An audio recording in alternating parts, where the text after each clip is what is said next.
Welcome to the channel. In today's video, we are going to explore how to reset fonts to their default settings in the Sketchbook app on your phone. If you have been customizing fonts and want to restore them to the original settings, first, open the Sketchbook app on your phone.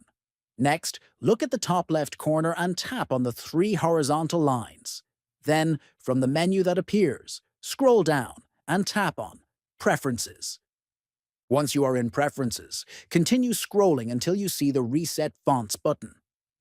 Tap on this option to initiate the reset process. Finally, a confirmation pop-up will appear, asking if you are sure you want to reset all fonts to default. Click on OK to confirm, and your fonts will immediately return to the original settings. If you found this guide helpful, make sure to subscribe to the channel, give this video a like, and share it with your friends. Thanks for watching, and stay tuned for more helpful tutorials.